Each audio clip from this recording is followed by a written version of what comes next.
star. Doubtful, considering I'm 5'2" and severely lack in athletic ability, and female. So when I made the choice of a career in higher education, I based it on my skills, experiences, and desire to learn. I remember vividly the day I realized what I wanted to do. My college roommates and I were hanging out in our apartment the week before graduation. We were chatting about what our plans were post-grad. I said, I would really love to work in an admissions office at a college. That's not exactly the mainstream in career choices, but I knew that this is what I wanted to do. 17 years later, I'm still doing what I set out to do and where my passion is in higher education. This reminds me of what I always say to my brother-in-law, Dave, whenever we're going on a family trip. Dave is a pilot, so whenever we board a plane, I say, Dave, I always feel safe when we fly together. If they called out on the intercom, is there a pilot on board? You can actually say yes. No one is going to yell out, is there a career service specialist on board? So regardless of the career choices you make, there is a place for you. Guaranteed, if my brother-in-law and I were in the middle of a career fair and someone needed resume help, they would come to the expert, not the pilot. I recently heard a speaker, Peter Weddle, who defined talent as the capacity for excellence. He indicated that when we think of talent, we tend to think of people in the spotlight, like Lady Gaga. She's got talent, she can sing. Or Tim Thomas, he's a great goalie. Woo! To quote Mr. Weddle, what about the bus driver who consecutively has had an accident-free route for the past 20 years?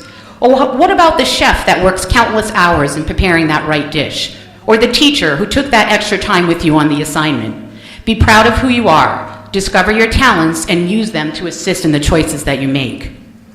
However, with freedoms come risk. Risks can be good or bad.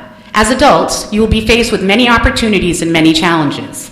Think twice before opening up that credit card that charges 23% interest. Unhappy at your summer job? Be careful of what you post about your boss on Facebook and Twitter. With the economy downturn over the past few years, it is becoming more and more the norm for employers to assure that they're hiring the right candidates. They perform background checks, credit checks, and will search for your profile on the social media outlets to see what kind of things you post. In my day, we didn't have cell phones, email, texting, YouTube, or the internet. In fact, I had to walk 2 miles to school barefoot in the snow. Okay, I'm not that old. However, young adults today have so much more immediate access to the world. With the daily boom of digital media and social networking, nothing is private anymore. The choices you make will create the path you end up traveling. However, risks can also lead to success. Don't be afraid to apply for a job you're not sure of. Try new things. Take that class that may not be related to your major. Experience the world. Meet people. Take a chance. Rely on your support system to help guide you through each experience. Choices that you make that you may be unsure of can lead to your greatest triumphs in life. As I was preparing this speech, the Bruins kept coming to mind. They faced the team with all of the things I spoke of, talent, skills, and better individual players. Yet in the end, it was the team with the greater will to win that prevailed. While it is important to be a risk taker, make the right choices, and plan for a successful future, none of it matters unless you have the will and the drive to make it happen.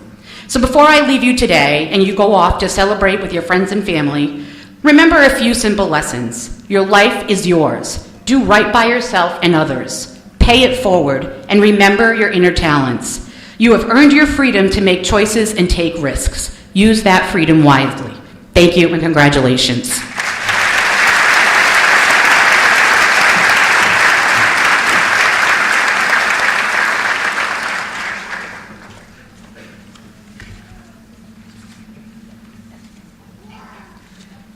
The valedictorian of the class of 2011, Madeline McKillop.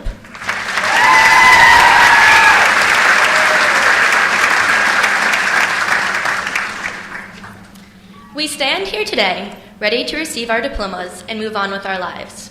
We have been called many things by many people. We are the generation of the future and the generation obsessed with technology. In the words of Willy Wonka, we are the music makers, we are the dreamers of dreams. This is not the only advice we can take from Charlie and the Chocolate Factory. In reality, our situation is somewhat similar to Charlie Bucket's. we are handed our high school diplomas, our golden tickets. Maybe we did not anticipate them as exuberantly as we would a bar of chocolate, but our excitement has started to build. For the culmination of our 12 years of schoolwork, sports, and activities is in our diplomas.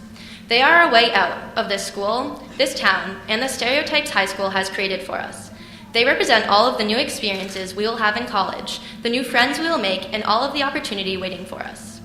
Charlie's opportunity came with his ticket, but he would never have dreamed of touring the chocolate factory without the support of his grandfather. His grandfather believed he would find one of the 7 tickets and was overjoyed for him when he did. We all have someone in our lives who pushed us to this stage, who believed we would graduate and go on to college or whatever we were interested in. Though he had his grandfather, Charlie's dream would never have become a reality without Willy Wonka. Mr. Wonka opened the door for him, literally and metaphorically, so that he could begin a new chapter of his life. He led Charlie into a world of imagination where anything was possible. And we would not be walking across the stage without the help of some such person. We all know someone, a teacher, friend, coach, maybe even a parent, who has made all the difference in our lives.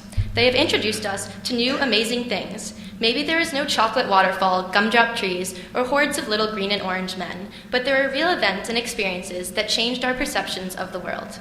The chocolate factory set a series of tests for Charlie.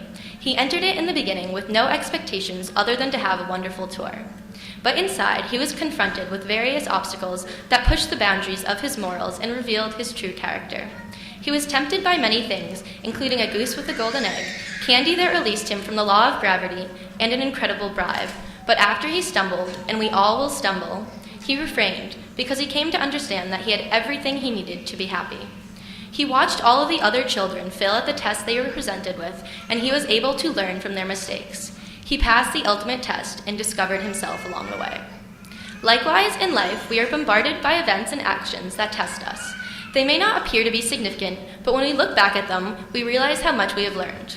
We have made it through the giant test high school threw at us, and now we are ready for the countless others that we will encounter in college and the career world. We will keep on moving through the chocolate factory of life, for, as Willy Wonka said, "Oh, you can't get out backwards, you've got to go forwards to go back, better press on." We will meet all sorts of people in the world, like Charlie does. There will be those who are obnoxiously obsessed with some form of technology, like Mike TV. There will be those who believe they are the best at everything, like Violet, and those who are spoiled beyond belief, like Veruca, or stuffed full of whatever they desire, like Augustus. We may even meet their parents, which is in some cases more frightening.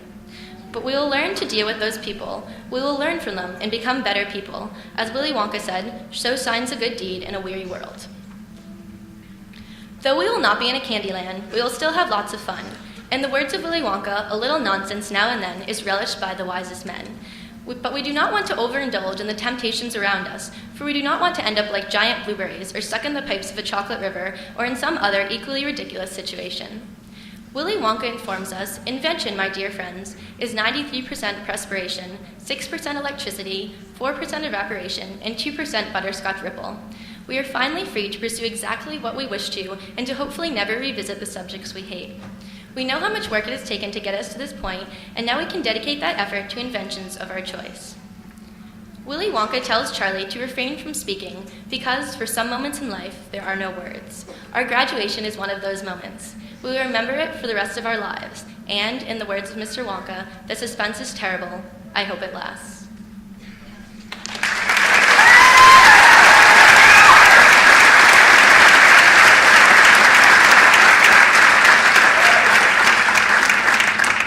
Now Ms. Tudillo and Mr. Roy will present the academic top 10.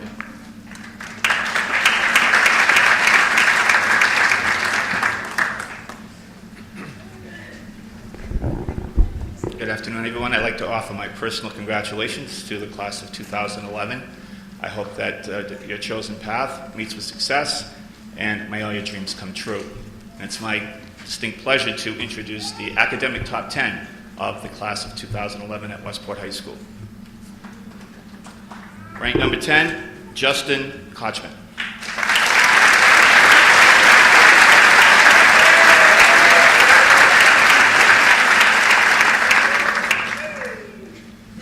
Number 9, Liam Bubiera.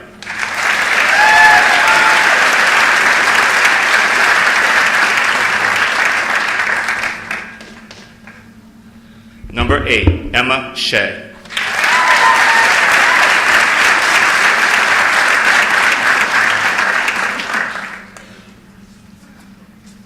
Number 7, Isaiah Manley.